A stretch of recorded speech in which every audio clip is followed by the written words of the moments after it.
Welcome to the Digital Clinic, the podcast that goes deep on critical digital marketing trends, strategies, and tactics for the healthcare and medical device industries. Each episode brings you expert guests sharing the knowledge, insights, and advice that healthcare marketers need to be successful in this complex and rapidly evolving digital landscape. I'm Aaron Burnett, CEO of Wheelhouse Digital Marketing Group, and with me today is Ian Lurie, the founder and former CEO of Portent, a storied digital marketing agency based here in Seattle, Washington, that Ian established in the mid-90s and which was acquired by Clearlink in 2017. Ian continues to be a highly sought-after digital marketing expert, conference speaker, and consultant, and he also teaches digital marketing courses at the University of Washington. Ian, I'm excited to be able to talk to you. Thanks very much for being with me. I'm looking forward to the conversation.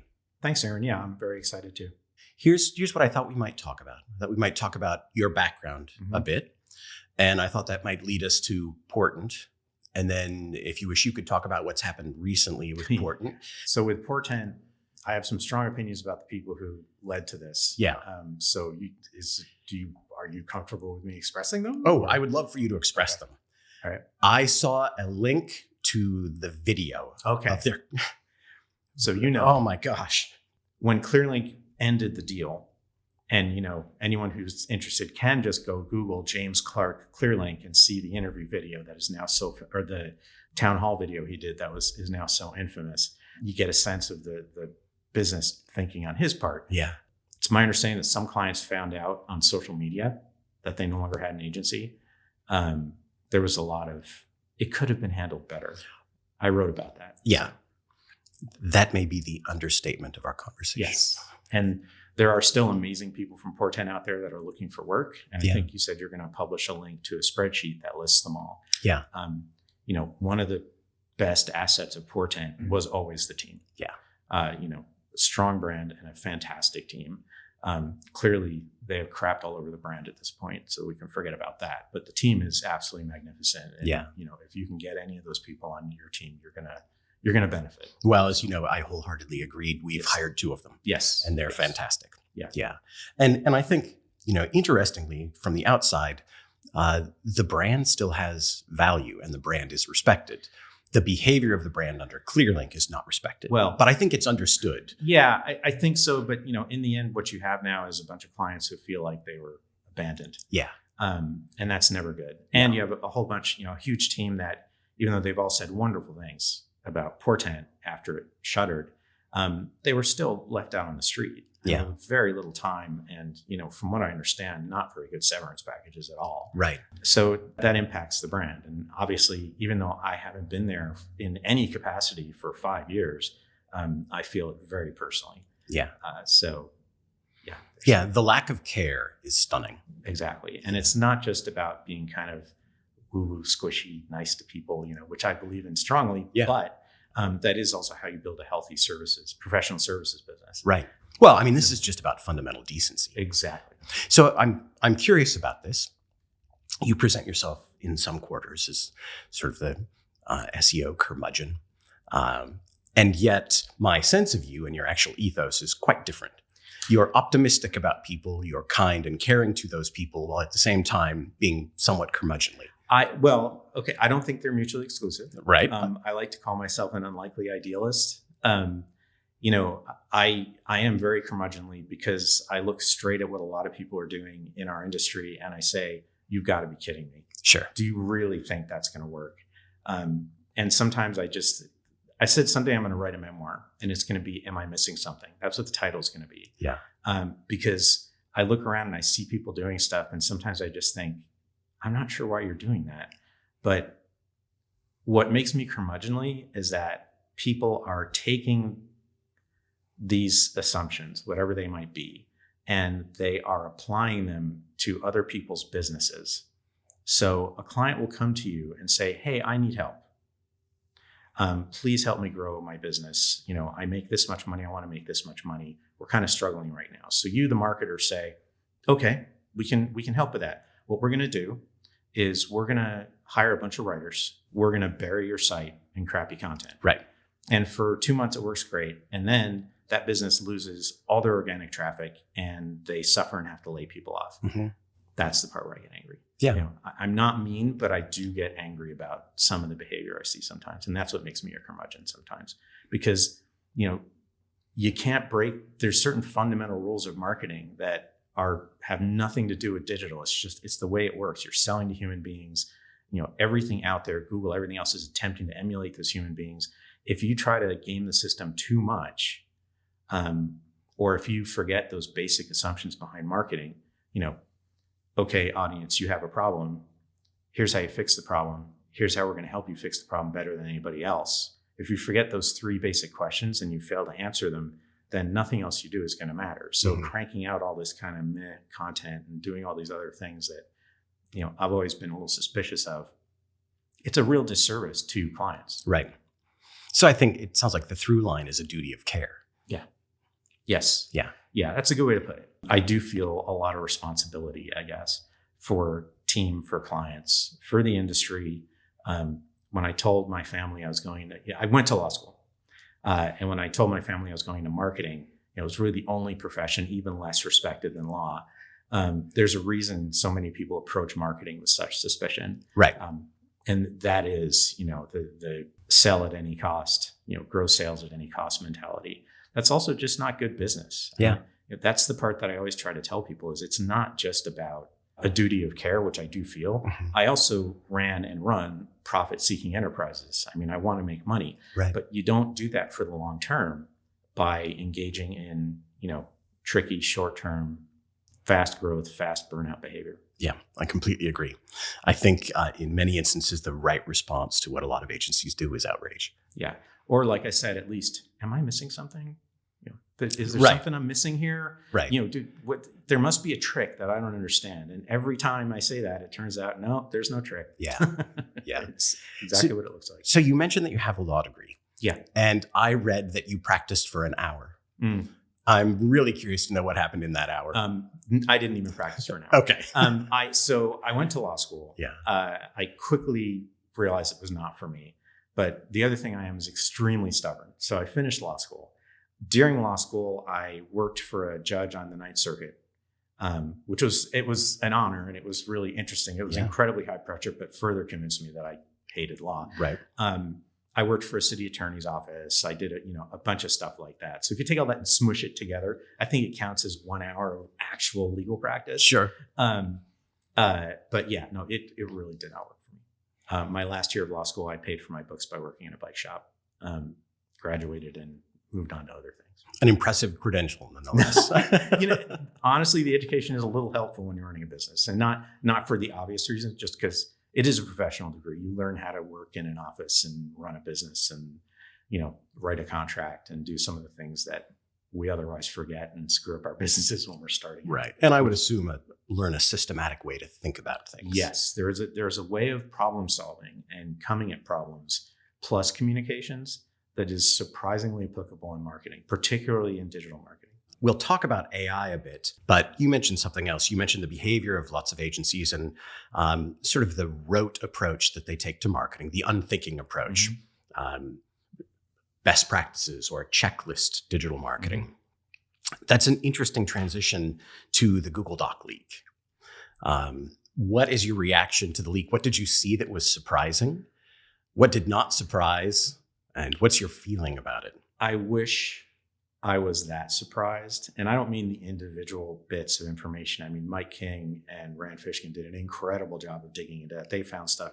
I went back and looked at the actual raw docs afterwards. I was looking, I was like, I have no idea how you guys made any sense of this. I had exactly the same reaction. Yeah. It's like, I read it 4 times. I picked up a few things, but the main thing I picked up is, Google is very, very cagey about what they tell us. And I found it very funny that 2 days ago, they published a statement finally saying, be careful about taking these documents out of context, when all they ever do is give us information about how search works completely out of context. Right. So like NavBoost, the idea that user behavior impacts rankings, they've denied that for years. But if you read back over their denials, they're always very careful about how they deny it. Right. And it's an intuitively correct signal. It's intuitively correct. I have to admit, when I looked at it, I thought, I wonder how they're doing this, because it could be very easy to game. Yeah. But the truth is, at the scale that they're working, it's not that easy to game. Yeah. You'd have to hire, I don't even know how you would do it. How many people it would take. All the people on Fiverr. Yeah. Yes, exactly. You'd have to hire everyone on Fiverr. Yeah. And put them on a very specific schedule. Yeah. I wasn't that surprised by that. I was really interested in how many twiddlers there are. Mm-hmm. So all these little sort of, I'm going to mangle it, but these little mini algorithms that fire after the main algorithm has decided how to rank some content. There are so many of them. And it makes sense now that I think about it, that what they're doing is they are generating their rankings and then adjusting them. And if the adjustments, those twiddlers, do what they want them to, then eventually those twiddlers are incorporated into the algorithm. Right. Which means that Panda was, and I apologize if there's non-search people listening to this and they're just suddenly, I just started speaking another language. It's okay. But we'll include a link to the Panda. Okay. All right. Yeah. Good. But Panda, probably started as a twiddler. There were also some twiddlers in there that make me wonder if they do at least accidentally self-preference. Mm-hmm. Maybe not intentionally, but at least accidentally, there's some stuff happening. If you look at some of the YouTube stuff in there, and some of the things about NavBoost, they're pulling it all from Chrome, or at least a lot of the data is being pulled from Chrome. Well, Chrome is a Google browser, right? So I would stop short of saying Google intentionally maintains a stranglehold over the rankings with their own technology, just because that seems like a big accusation to make. But it seems like there's some necessary, inevitable feedback loops that set up. If you're pulling data only from Chrome users, then you're getting data from a very specific set of people, particularly since all Android devices come with Chrome by default. Right. That's bound to have an impact. Yeah. Yeah. Interesting. My reaction was in two different directions. One, that the things that were disclosed had been to me self-evident for a long time. And if you had ignored best practices that Google recommends and espouses, and so you ignore checklist digital marketing, and instead you test and you look at evidence and you lean into what actually works rather than the list of 1,000 things that you're supposed to do because they're best practice, then you would have been doing things that just make sense. And so, in the main. On the other hand, I did think what was frustrating and offensive was how vigorously they'd attacked some people who'd asserted that these things were true, and how personal the attacks were. I always had a lot of respect for Google engineers. I'm going to say that right now. Yeah. I lost a lot of respect for them the day that Gary Isles did an AMA on Reddit and just went after Rand Fishkin. I saw that. It was deeply personal. It was not a professional statement. Right. There was no apology. There's never been one. They went after Russ Jones, the late Russ Jones, pretty aggressively. Another Google engineer jumped on Twitter to rail at me about railing against JavaScript, because I will continue to maintain that JavaScript is a huge issue in SEO.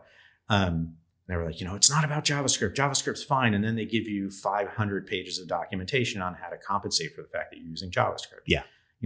It's that part really bothers me. Yeah. It is disrespectful, coming back to my theme, right? And it's really unprofessional. And, it's moments like those that made me trust them less and less. And now seeing these documents just kind of confirms that, we shouldn't trust what they're telling us. Right.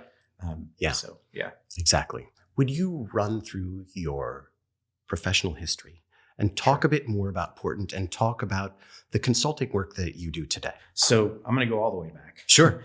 I grew up with two PhD scientists. My parents have had PhDs in physics and engineering. So there were always like in the 1970s, we had a Trash 80, a TRS-80 Model 1 sitting in our office. We had a Heath kit, all that stuff. So I was very comfortable around computers.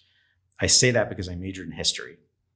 And people always say, you majored in history. How did you end up in digital marketing? Because I've always been very comfortable around computers. I don't really have any, it never occurred to me that computers were something you had to go to school to learn to use. And that sounds disrespectful. I don't mean it to be disrespectful. I'm not a programmer. I'm not an engineer. But I'm not intimidated either. So I got a history degree, went to law school, did not enjoy law school, as I said. Did enjoy working on the law journal I worked on there. I worked on the environmental law journal at UCLA. Enjoyed the editing and the writing. Worked in a bicycle shop. Enjoyed introducing people to products. I did not enjoy sales, but I did enjoy kind of showing, guiding people to the things that I thought. And I love cycling, so it was just it was nerd heaven for me. Yeah. And then when I moved up to Seattle after law school, I worked in an engineering firm that needed someone with some legal expertise and some technical expertise. Did that for 2 years. Decided, I wasn't really going to become an engineer, and told the owner that I was leaving to go start doing some marketing, copywriting, things like that. And he said, "We'll be your first client." And that's how Portent was born. And initially it was called The Written Word. I'm a little bit of a Shakespeare nerd as well. Yeah. Started out as The Written Word. I ran it until 1999, and we were doing sort of marketing, copywriting, some technical writing, some web design. Just starting to sort of touch on search when we briefly were sold. I briefly sold the company to another company.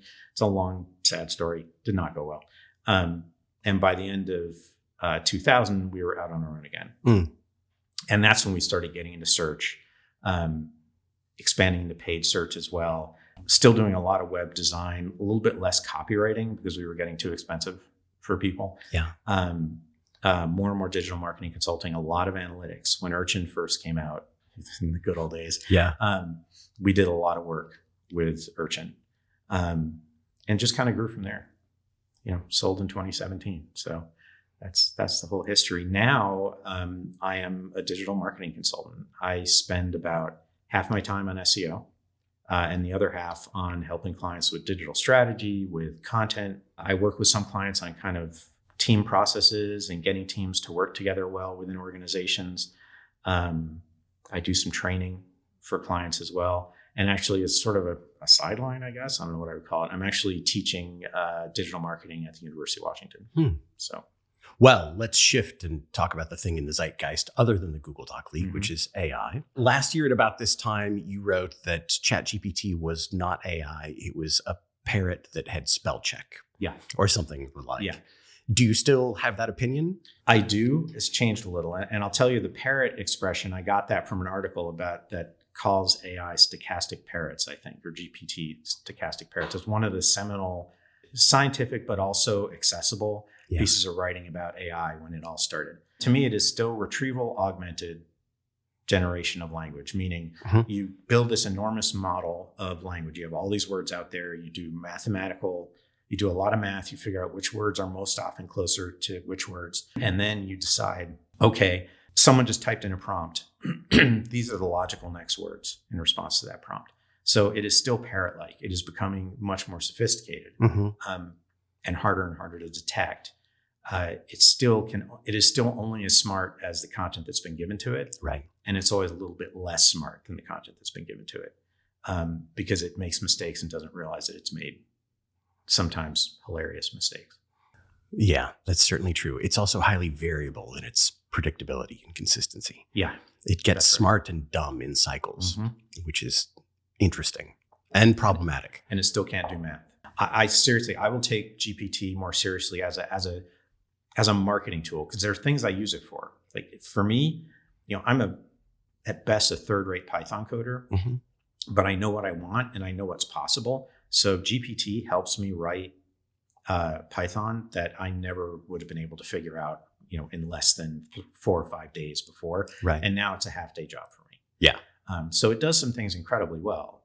It's good. It's actually good at organizing data in spreadsheets. If you need to do that, you need to check their work. Just don't ask it to do a calculation. And the day it can do a calculation is the day I start taking it much more seriously as kind of an overall generalized intelligence tool. Yeah. Do you have the same opinion of other models? Yeah. ChatGPT for me is still pretty high up there. Perplexity is a better coding tool. Yeah. In my experience. Gemini is just kind of interesting in the way it does things. I don't think it's better than ChatGPT. I do think it's quite good. GPT is better at code in my experience. And then there's very specialized tools, right? Copilot and things like that are also really useful. I really recommend to people, by the way, Get Poe, which is, I don't know if you've seen it, but it's a tool that it's an AI tool, but it also lets you run many models next to each other. So like I can generate a prompt get a result using GPT-4, and then I can also get the same result using Gemini with just, by pushing a button. And then I can get the same result using Claude. And then I can compare all those results all in one place. I haven't used Poe. That sounds really valuable. It's convenient. It's funny because you can do all that anyway. Right. But for some reason, I don't do it until I have it all in one place. So it's kind of useful for that. There's some other stuff it's really good for too. Will Reynolds has a short video he did on using it. That's worth looking at. Well, so you mentioned Will. Mm-hmm. It seems to me it's absolutely true that there is a continuum of opinion regarding the implications of AI for digital marketing in particular.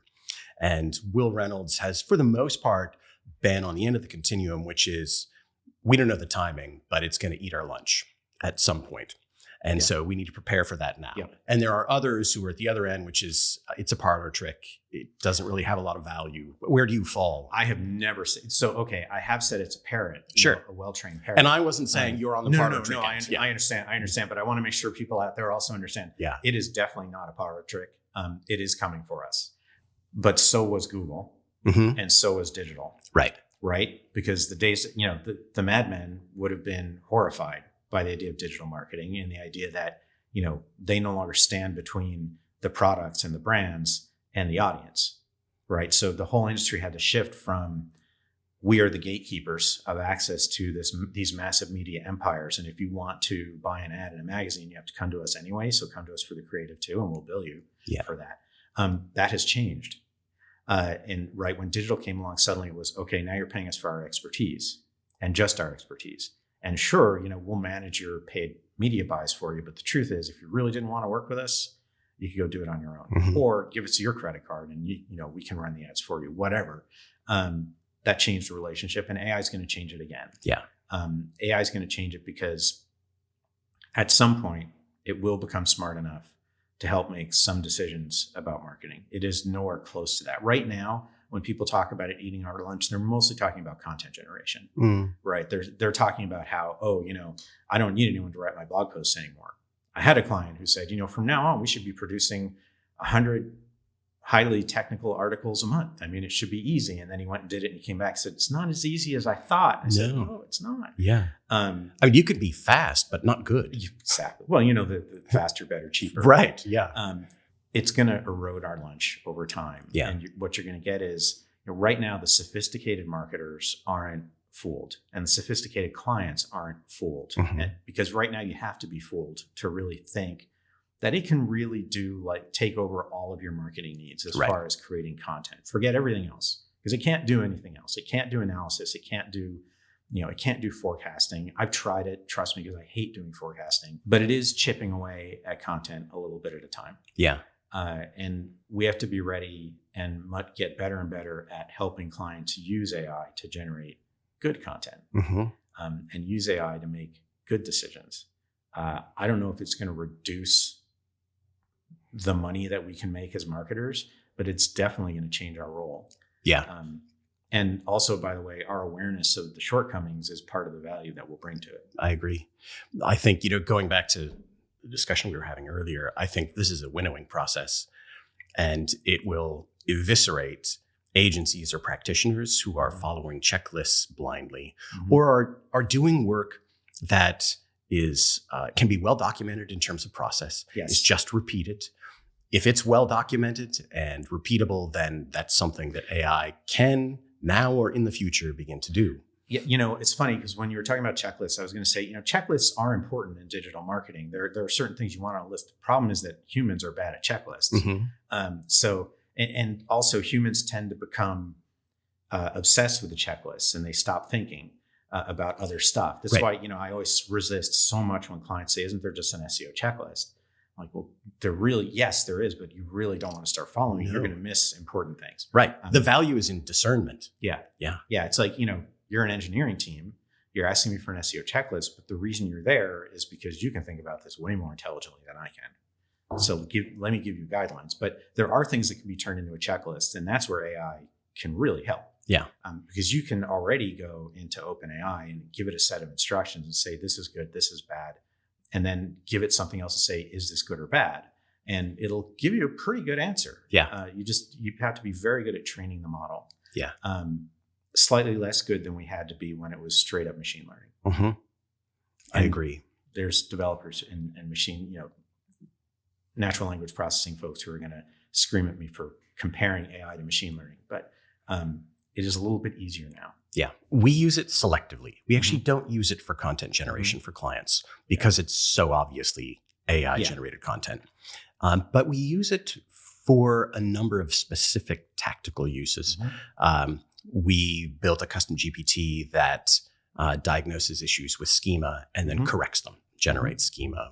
We have another that will structure and write content briefs against a content strategy. Yep. We don't want it to write the content. Nope. Structure the brief. It is amazing that's a good way. That's an interesting way to put it. It's good at introducing structure to things. Yes. Because that's really what it's kind of synthesizing out of that massive language model that it has. That's why it's so good at code. Right. Because code has a structure. And in that language model, there's, a gazillion lines of code. And it's using that to decide how your code should look. Yeah. The other thing that we did that has been valuable is we took Google's content quality guidelines and we trained a GPT on those content quality guidelines. Okay. And so we get a pretty robust assessment of it, any given site or page or set of pages. Interesting. And a score and diagnosis and suggestions. Give me a business idea. It works pretty well. Yeah. You still have to continue to refine and train and that sort of thing, but it works pretty well. Did you do that in a custom GPT in ChatGPT, or we is did it different? Yeah, we built a number of them that we use, but very selectively. Yeah. We have found that if we want if we actually want to generate copy, and again, we don't generate copy that's final copy, we use it as a jumping off point to explore ideas or to structure ideas. We get a better result with Claude. ChatGPT goes straight to middle school purple prose really quickly. Yeah. It uses words like transformational and delve. Yes, exactly. Let's project forward then. What will be true in the future? What do you think a digital marketing agency looks like 4 years from now, 5 years from now? I don't think we're just going to be rooms full of AI engineers. I know a lot of folks are talking about prompt engineering and how that's the future. I don't agree with that. I think, AI will become another tool. And I think we still have to be creative marketers, creative thinkers. We still have to be critical thinkers. We still have to be always trying to unwind whatever algorithms are out there. But AI is going to be just an assumption, right? We're going to use AI to do an initial layout for a website. Right. We're going to use AI to come up with 10 logos or something like that, right? The difference is, but we're going to have the judgment and the skill to turn those into real usable things. And that's still going to be a significant undertaking. The real question for me is how the clients will change. That's what I would like to see as the end result. And I think where we're going. But if the mass market, if everyone out there decides that meh is good enough, then we got a problem. Yeah. Right. If every big company in the world decides that the crappy content that they generate that doesn't generate much of a response is okay, then we got a problem. So our job as marketers will also be to continuously inform people as to why it is important that they not do it that way. Right. Which is something we do now, right? Where we're telling people, look, Google's great, but do not stake your whole business on Google. There are other things you should be doing too. Creating a content farm may work for a little while, but unless you just have a garage full of Viagra you're trying to move overnight, it's not a good long-term business plan, right? So that's the kind of education business we've always been in as digital marketers. I think we're still going to be in that business. Yeah. No, I agree. I think the things that should matter today will become the only things that matter in the future, and that is truly deep expertise and creativity. Yeah. And communications. I mean, the ability to just communicate and communicate effectively has always been what sets great marketers apart from everybody else. I mean, that's why you become a marketer, is you're a skilled communicator. Yeah. No matter what the industry, no matter what your specialty. So the ability to communicate well will still matter. And I think we're a very long way from AI being so good at communicating that it can replace us. And even if it gets to that point, what it really does is free us up to get even better at communicating in other ways. And that's always kind of been the way it has worked. So. Yeah. Yeah. I have also wondered about the potential slide to mediocrity as AI becomes more pervasive? Yeah, and that's what I was kind of touching on, right? Yeah. Is the idea that if everyone decides meh is okay, then we just, Yeah. that's what happens. I think about that societally as well. If in fact conversational AI becomes pervasive, and now instead of doing actual research and due diligence, we accept least common denominator, synthesized response, and all we have to do is speak a question and we get a spoken response, and the response is meh. Mm-hmm. I worry about that. Well, and that becomes a deeper political and philosophical discussion that I could have for a week. But the question is whether having tools that handle the basic 90% of problem solving and communication frees us up to get even better at the 10%. Mm-hmm. And this is where I'm the cynical idealist, right? Is I think tools like this should free us up to do more and more amazing things. In marketing, in communications, whatever. We should be able to improve the state of the art every single time we get a new technology. Digital marketing, as much as, writing, publishers like The Verge love to talk about how, digital marketers are destroying marketing or destroying the industry. The truth is digital marketing had the practice of it has really elevated marketing. If you compare what we do now for communications and effectiveness of communications to, the 1950s, 60s, 70s, that was some brilliant stuff, but it was not as effective. Mm-hmm. So I think people who are good at this are going to get even better at it. And the question is whether we can get better enough to show enough people that we're worth it, that we can keep doing what we do. Yeah. And I would be shocked if that didn't happen. I'd be shocked if AI actually ended marketing or somehow fundamentally change marketing in a way that it looks nothing like marketing does now. Right. I think what it's going to do is the state of the art's going to increase considerably. Yeah, I agree with that. Well, so let's shift to AI and search results, Mm-hmm. AI overviews and Google, what Microsoft is doing. Yeah, that's a shit show. Okay. That's a shit show for many, many reasons. Yeah. And I just changed this to PG-13. I know. I think the listeners can take it. Yeah, probably. Yeah. It's bad because, first of all, it's stealing. Mm-hmm. I mean, even more than Google's practices with search snippets and all that feels like plagiarism, because it kind of is. Yeah. AI generated results are plagiarism. They are generating content based on what other people have written, and they are not providing credit. And those 3 sad little links or whatever that appear in that content are not enough. Yeah. That's, when I think about what used to make my blood boil and still does, is when someone would steal my blog post, put it on their site, and at the bottom say, this is from Ian Lurie's blog, or this is from the Portent blog, or whatever, and have one sad little no-followed link back to my site. Mm-hmm. They know exactly what they're doing. Right. And they're just trying to weasel out of being a thief of content. Google's doing the same thing, and so is Bing. And their lack of interest in finding a better solution Mm-hmm. is, I wouldn't say it's shocking to me. It's amazing. It's going to come around and bite them. Yeah. It is. I mean, Google's already been in front of the courts in the US and the EU over other practices. This is only going to make it worse. Yeah. So it's a shit show for that. It's really bad for brands because it is further reducing the real estate in which you can present yourself. Mm-hmm. Right. So those AI overviews show up and they immediately shove everything else down the page. And they're terrible. And, it's interesting because Google yesterday, the day before, published a statement saying, we know there's been issues, but it's only like, a few hundred out of billions of queries. Well, if it's a few hundred out of billions of queries, then I must be very unlucky. Right. Because I'm seeing lousy results all the time. When it tells me I can smoke 2 to 3 cigarettes a day when I'm pregnant, I mean, that's not a small mistake. And don't tell me that was me asking a satirical question. That's just lame. Yeah. It's just like, what? How could you possibly give me that answer? So it's got a lot of problems. It is being pushed out there too quickly because these are companies that make money off of stock, and they know that if they don't present something with the letters AI in it, their stock's gonna fumble. So Well, and where they seem to have clarity is their advertising strategy in AI overviews. That seems to be far more carefully thought out than the organic result. I think it seems to me that AI overviews could potentially represent an existential risk for Google. Their business relies on fair use doctrine. And it's not clear to me that an AI overview respects fair use.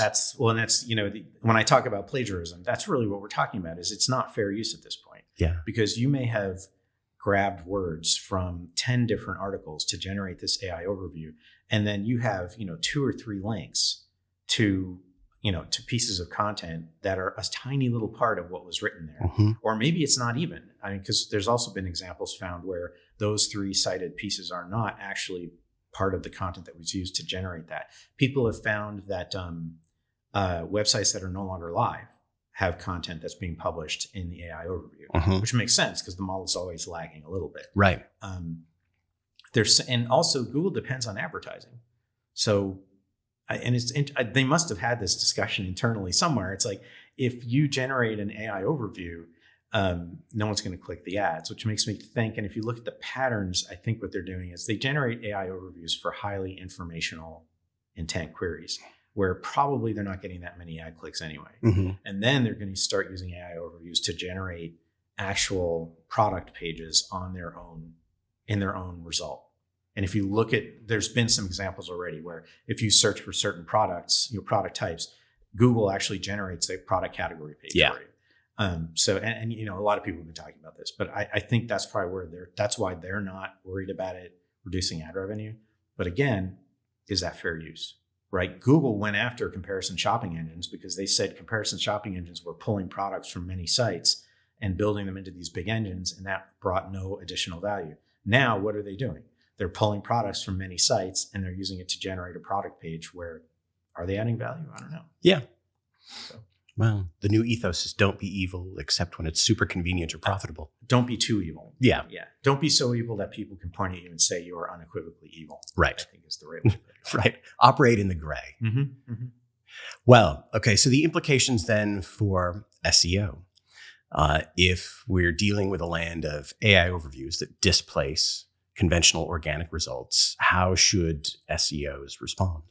So the thing that I'm recommending to a lot of clients right now is start figuring out how to blend informational and transactional content. And this is partly because of those product result, whatever they are, is that Google is generating now using AI, and partly because of the way they're constructing the AI overviews.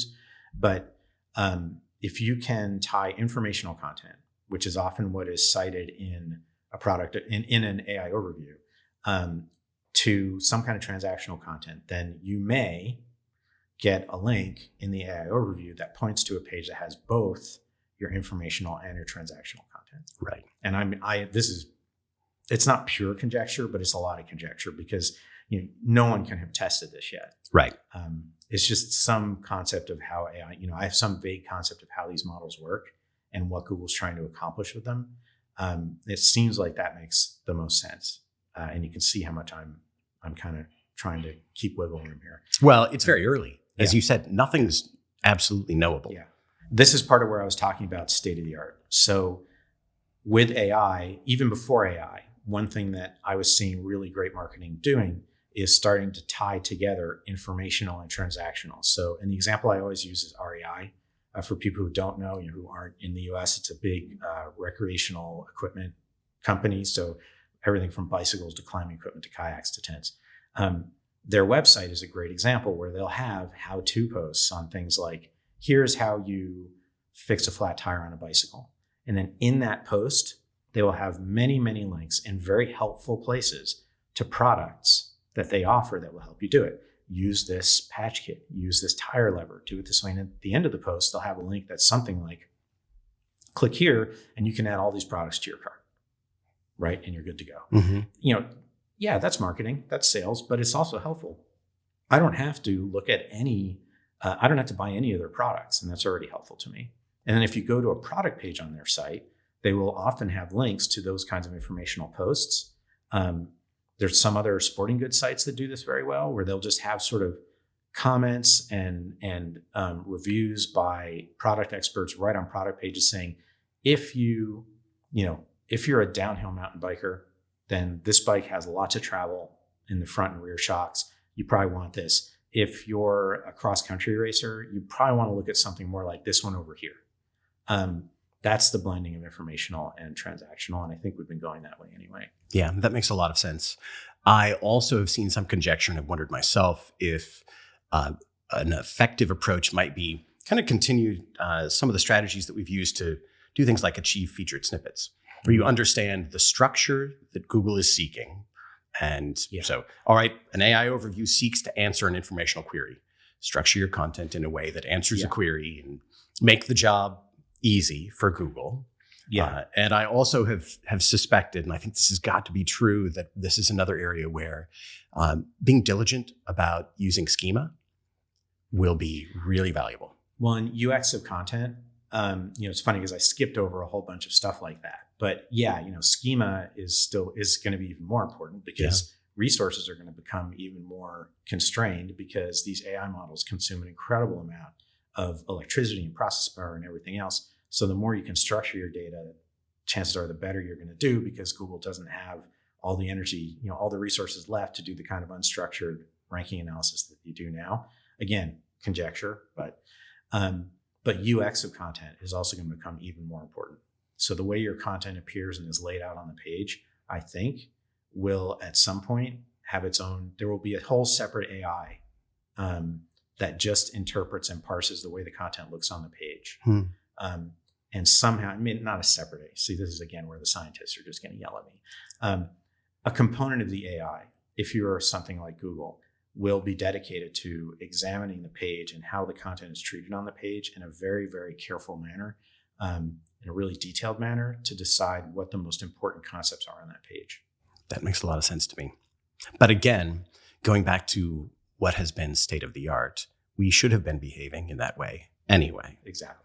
And if you had assumed that, for example, user engagement signals are ranking signals, and that what you want is to serve user intent and to aid people in getting the information and achieving the outcome that they had, you would have been designing for that sort of thing anyway. Exactly. And that's, I don't want to say nothing's changed, right? That would be extremely unwise.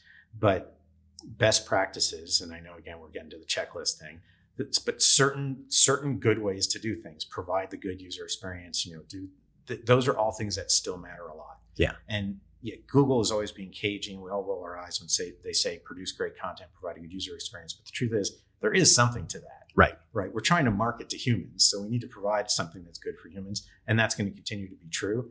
The only question with AI, the thing that worries me is whether we're going to get credit for it. Yeah. Or whether the search engines are just going to grab it all and take credit for it for themselves. Yeah. Yeah. I feel like the one area in which Google has been consistent almost from the beginning was to say, produce good content and serve users, and everything else will work itself out. That was naive blandishment early on. Yeah. But I do think that in a pretty clear way, what Google has done through the years is to become more sophisticated in actually delivering on that promise, sometimes through subterfuge. Yeah. But they still are looking to deliver on that promise. I feel like they would have been better served and would still be better served by simply telling us the truth. They don't have to tell us how the weight of all these factors. But if they told us, if they had said, clicks impact rankings, no decent marketer is going to think that they can use clicks to mess with the rankings. What we are going to say is, okay, we need to provide content in a manner that provides a really good experience in the SERP, right? If dwell time matters, then we need to provide content that gets people to dwell longer on our sites. That's what always bugs me about it. It's like, if you guys are just honest, you're going to get what you want anyway. Yeah. And there will always be people who try to game the system. They're doing it anyway. Right. And that's not going to change. But yes, I think a lot of what will help you perform in an AI world is the same things that will help you perform in a more standard SEO model. The problem is whether we are going to actually get credit for it or whether Google's going to keep that traffic for themselves. So in the current environment, we're not entirely sure what's driving AI overviews, where organic links have been displaced by AI overviews in many instances. You mentioned that you're advising clients to blend informational and product content in the same context, on the same page. Are there other tactics that you think digital marketers should be considering to end around search results, to market in other contexts, to think more expansively about search? This seems a channel where, at least in the near term, maybe we have lost control, lost influence. And so I start to think about other places where maybe we could be more effective. Yeah. Got another podcast episode we can do on this? Sure. So this is what I'm recommending to. So clients are still coming to me always asking about SEO. Yeah. But what I'm telling all my clients, and have for years, is do not just depend on SEO. Owned media is actually your best asset. Yeah. So what you want to do is you want to capture people's attention, and then you want to give yourself the opportunity to talk directly to them. And so that means some pretty typical stuff, building an email list. And I know people say, oh, no one uses email. Lots of people use email. Yeah. I've got tons of clients that make a lot of money from a good, high quality, a small niche, but very high quality house list. You need to find ways to retain the attention of those users when they come and find you. And I don't mean pop-ups when they try to leave the website. Right. I mean, you do need to build that house list. You do need to do more traditional marketing and PR, and that you're going out and trying to find places where you can go talk about what you do, for example. You do need to look at social media, although I have to tell you, I think social media is also earned media. And I think the transition of Twitter to X to dumpster fire is a good example of that. Yeah. We do not own the audiences that we built there. Yeah. But certainly you want to look at that as an alternative. But you want to build a house list of some kind. You want to have that list of people who you can reach out to, and who genuinely want you to reach out to them. And if it's 10 people or 100 people or 1,000 people, it doesn't have to be 1 million people, no matter how big your company is. It has to be people that are going to respond every time you contact them. I think that becomes even more key as we enter a realm in which we're deprecating third-party cookies, and you now need to rely on first-party data for targeting and efficacy of marketing overall. Yeah. We work with a lot of healthcare and medical device clients, and we've needed to rely on first-party data for a long time. Right, because of HIPAA and things like that, yeah. Well, and now my thesis is that what has happened with healthcare, with HIPAA-covered entities, is going to happen for everyone over the next 2 or 3 years. Yeah. Well, did you hear in the EU, I think someone has taken action against Apple because some feature of Safari that's coming soon, they are introducing something that will remove ads from sites wholesale, which I know there's some tools that already do that, but it's going to be built into Safari and other Apple tools. So there's actually legal action being filed against a company that's trying to make it harder to place cookies on computers. I wasn't aware of that. Yeah. I know there's been quite a lot of action against Google related to their privacy sandbox because it's such naked self-dealing. Yeah. And it's interesting, they're saying no third-party cookies. Of course, they own so much of the advertising world. Oh, they get to know everything. Yeah. You get to know nothing, only what they would give you. Have you looked at the privacy sandbox much? No, not that much. Oh, it's incredible. What is it? Well, I'll give you a couple of examples. So, for example, attribution modeling or even conversion reporting, instead of giving you accurate attribution modeling, either single touch or multi-touch, they will instead tell you that transactions occurred, and they will tell you that a number of transactions occurred within a specific financial range. So the range might be $0 to $500. Yeah. There were 10 transactions within this range that occurred within this period. You don't get to know specifically when or specifically how much. And then on top of that, they will salt the data with deliberately inaccurate information so that there is absolutely no chance of specificity or tracking back to any individual transaction.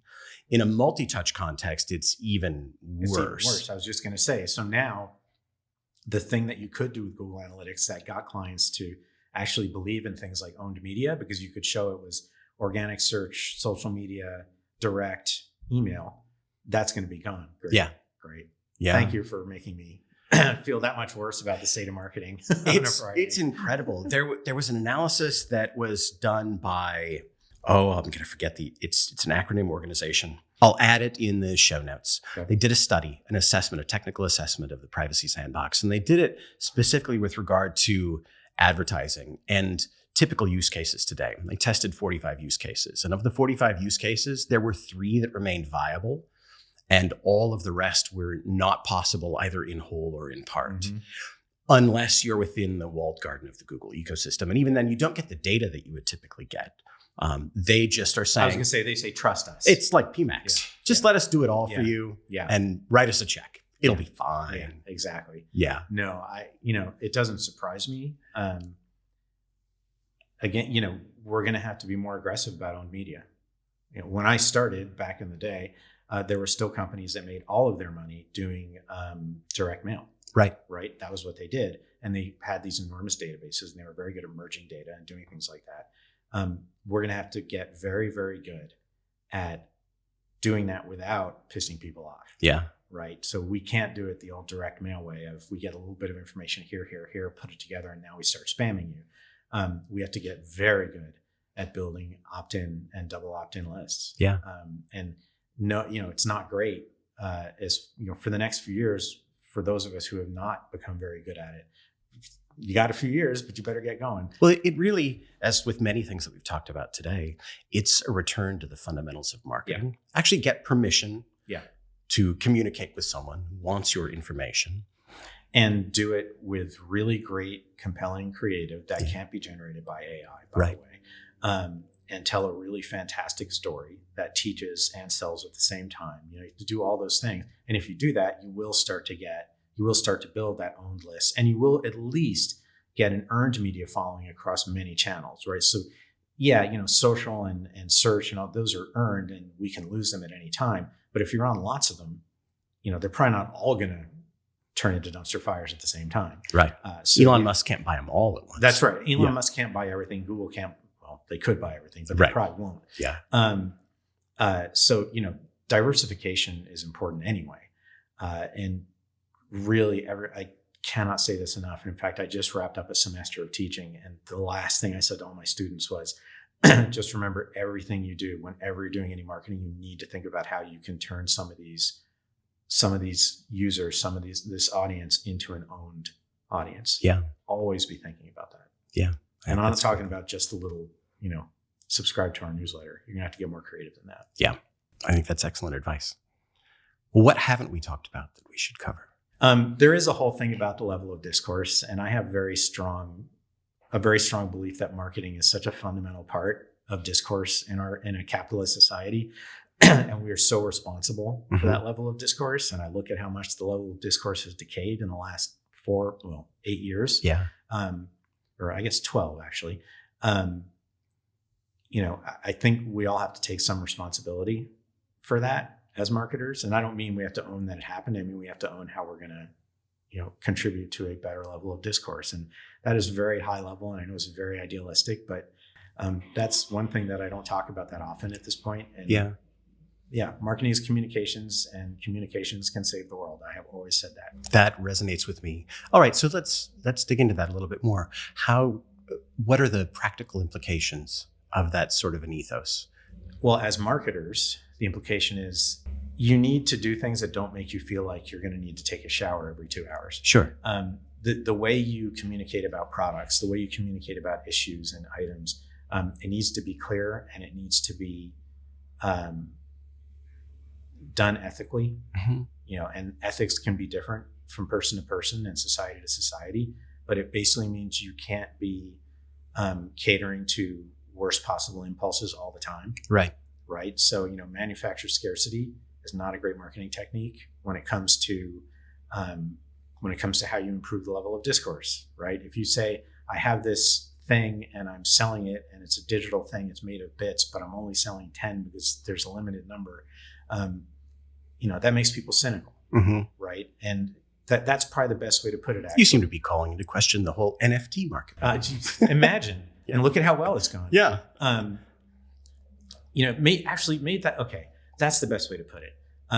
We have to think of marketing not as a cynical exercise, but as a really good communications exercise, because when you market cynically, people become cynical. And when they become cynical, they don't trust the information that's put in front of them, which means the level of discourse descends, because you tend to gravitate towards the things that you agree with, and you tend to ignore everything else and just say, well, that's just bullshit. Yeah. So in a very practical sense, if you have a product, if you have, a glass that you are selling, you could say, this is a fantastic glass and all the other glasses have lead and they're going to kill you. Our glass won't break and won't do terrible things to you. Right. And that's kind of cynical because anyone who hears that knows that's not true. Right. But they'll be like, well, but the price is good, so I'm going to buy it. And you encourage a brand that's going to then do more and more of that. Plus, whether you believe it or not, you've absorbed some of that communications. If, on the other hand, I take this glass and I say, this is a really nice glass. It's got a great feel to it. It's better than our competitors because it's clearer and it's more solid and it keeps things a little bit colder a little longer because it's not really thin, whatever. That's really good marketing. And the truth is it's going to appeal the same way to the same audience. It's not going to terrify them into buying the glass. They're still going to look at the price. And it doesn't make me cynical because you're not saying anything that feels like you're pushing the bounds of reality, right? It feels pretty straight up. It's not yelling at me, buy this glass, it's the last glass you'll ever need, or anything like that. That's a very simple description of it, but hopefully that helps a little. I think that makes sense. I think, again, as with many things we've talked about, it's the difference between a short-term mercenary strategy and a longer-term strategy where you're earning a relationship with a customer. Yeah, earning and owning the relationship. Yeah, actually. And, that's another, if I come back to cynicism and not fomenting cynicism, when people walk out of the store or finish checking out, you don't want them to be like, thank God that's over. Now just give me my product. Right. And if you can do marketing that doesn't leave people feeling that way, you're going to have a better brand. You're going to sell more stuff in the long run, and you're going to improve the level of discourse. You can have your cake and eat it too. I mean, if you do the things that I'm talking about that will improve the level of discourse in marketing and in communications in general, you're also going to do better as a business. No one can point to a company that lasted a long time that is very strong that doesn't do that. Right. You can't. I mean, don't tell me Elon Musk, because right now we are watching Tesla circle the drain because of a good product, I think, that is now circling the drain simply because they make marketing claims and say things that they have no business saying. Yeah. Right. How far did they set back self-driving cars? Right. That's a great example of, just gouging out the eyes of the level of discourse. Yeah. Well, Twitter's not doing so hot either. Well, he just let the lowest common denominator just take over. Yeah. So that's a whole different, I'm not sure how I quantify the fall, the rise and fall of Twitter. I'm not sure where that fits into this. Yeah. I don't know what to call that. I do think what is true, an implication of the ethos that you're talking about, is that if you seek first and foremost to be fundamentally helpful and generous with the information, the expertise that you have, that has the promise of changing the nature of the discourse. Yeah. If you build a brand, if you build a relationship based on positive interactions rather than antagonism, that's much healthier or and much longer lasting. Yeah. I mean, and no one's perfect, by the way. There are lots of brands to which I'm very loyal that have still pissed me off many times. Sure. I'm a big cyclist. I ride bikes for the most part made by a company called Specialized. And I love their products, and they've always done a very good job of pointing me to the right product. Right. So even when they're trying to get me to buy a $10,000 bicycle, because I'm old and you can do that when your kids are out of college. Yeah. They're guiding me towards that bicycle, but they still do a very good job of saying, you want this one, not that one, because this is the way you ride. So that's, and that feels helpful and it's very enjoyable. When I take my bike to a shop with a Specialized dealer, they're super helpful. Somehow I always walk out having spent $300 on something, but I would never say I regret buying their products because they are super helpful and very positive, and they sell the crap out of their products because of that. Yeah. Well, I think one of the things that I have admired about you, I've been aware of you for a long time because I'm in digital marketing, is that you have consistently been helpful to people and generous with your knowledge. And you've done it in a way that is not always typical in our industry. It hasn't been self-aggrandizing. I haven't gotten the sense that you're chest thumping and trying to build a personal brand. I had the sense that you have strong opinions and knowledge and you want to share them. And I suck at building a personal brand, might be another way to put it. It's interesting. Yeah, no, but you have one. I don't think you suck at it. I have. Yeah. The question is whether it's the right personal brand. Sure. It's interesting because people do. I have occasionally met people at conferences who are talking to me and they're like, I was so scared to walk up to you and say hi. And I was like, oh my God, I feel so bad. That is not what I'm trying to do. Yeah. I'm a cynical New Jersey Jew. It's just how I communicate with the world. I am so sorry. I want to help. Yeah. So I appreciate that. And I get a big ego boost and thrill out of teaching people stuff. So that is part of it too. Yeah. That's, there's a lot of self-interest in it for me, but it is just kind of my style. Yeah. I think that's great. It's a good style. Thanks. Yeah. Thanks. I've enjoyed the conversation. Thank you. Same. Yeah. It was really fun. Yeah.